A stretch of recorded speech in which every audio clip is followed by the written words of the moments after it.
Hey, my name's Sean Mabry. I'm a writer, and today I'm just going to get a little bit personal because I just finished reading Sandman Overture by Neil Gaiman. And as I think I may have mentioned here on this channel before, Neil Gaiman is by leaps and bounds my biggest influence. And I don't even say that in the sense that I think he's the perfect author, not by any means. I understand that there's controversy around elements of his work. Everyone's entitled to his own opinion of him, but all I can say for certain is that the Sandman comics made me a writer. Which is funny because I definitely came to them way after their original run, but as I was reading through, I finished reading Overture and then I went to read some of the extra materials that are in the back because I have the omnibus edition. There were some interviews with Neil, and in one of them he mentions, well, it was a combination of interviews and notes he actually wrote for his editor about the book.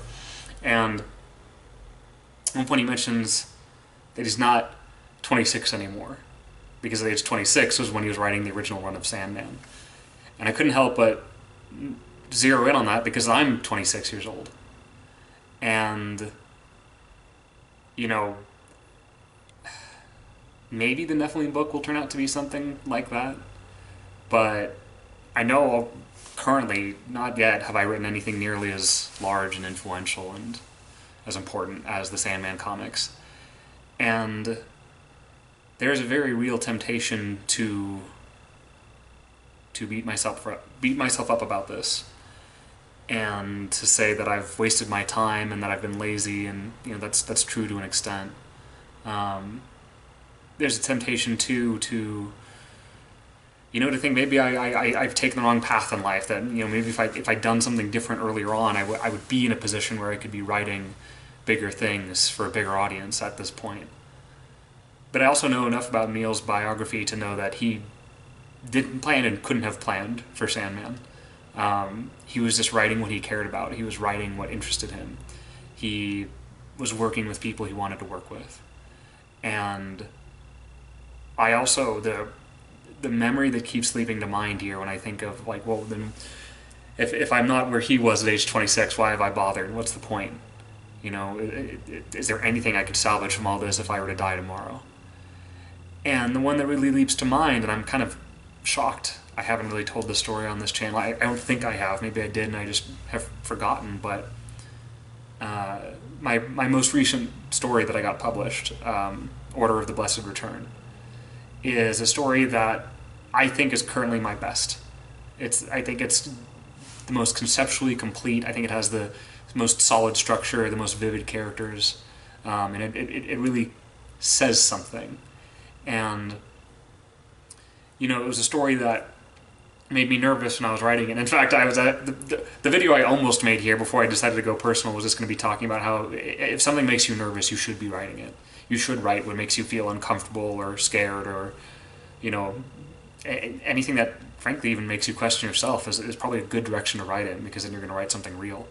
But this was a story that started out almost as kind of a cruel joke against religion. And that comes from the fact that I grew up secular. I grew up not only secular, but as almost a militant atheist, because I grew up very close to a very religious community that I wasn't part of. And for that and a whole host of other reasons, I felt like an outsider. And I put a lot of the blame on the shoulders of that institution. And, that carried into, somewhat anti-religious attitudes from basically that point on. And only recently have I really started to unpack those. And I think it was actually in the course of writing that story that it morphed into something more nuanced and more humane and more beautiful.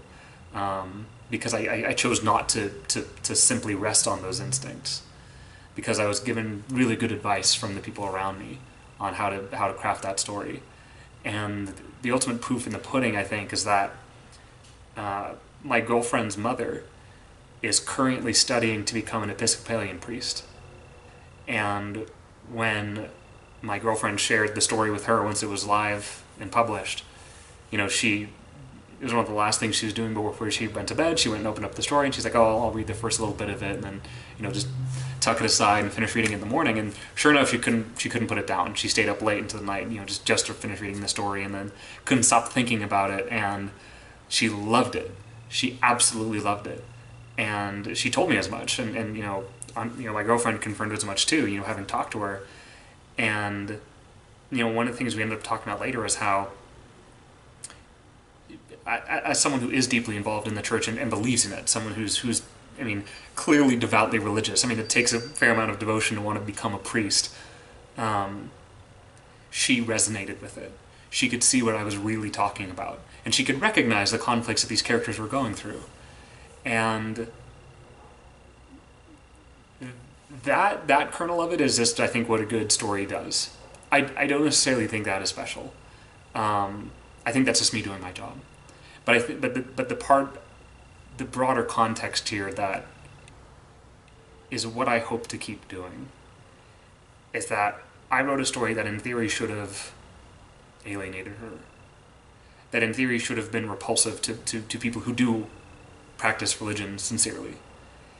And because by my choice and the wise counsel of others, I chose to do something deeper than that. I was able to, with that very story that should have been so alienating and divisive, I was able to connect. And that's not to say I didn't have a good connection with my girlfriend's mom before. Actually, I've had a great connection with her from the moment we met. We get along really, really well. But that is what I'm really after. And the thing I have to, I'm literally reminding myself of this right now as I make this video, is that means I'm signing up for the long road.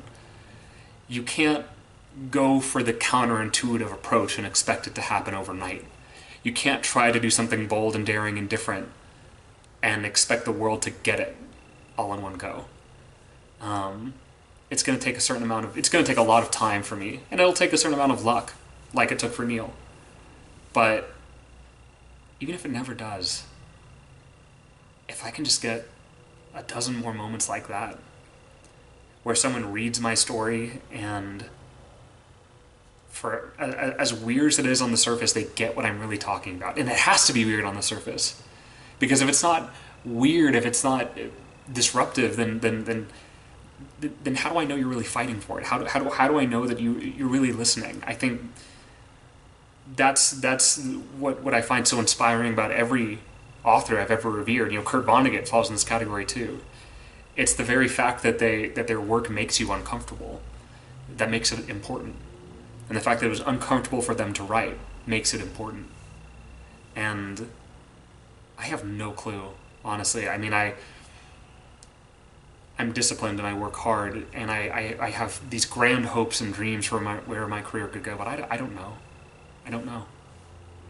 It's not finally my decision. The final decision is not mine. But I can certainly hope, and I can certainly keep doing what's real.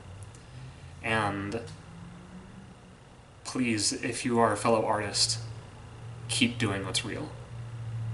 If you get what I'm talking about here, which I hope you do, keep at it. And don't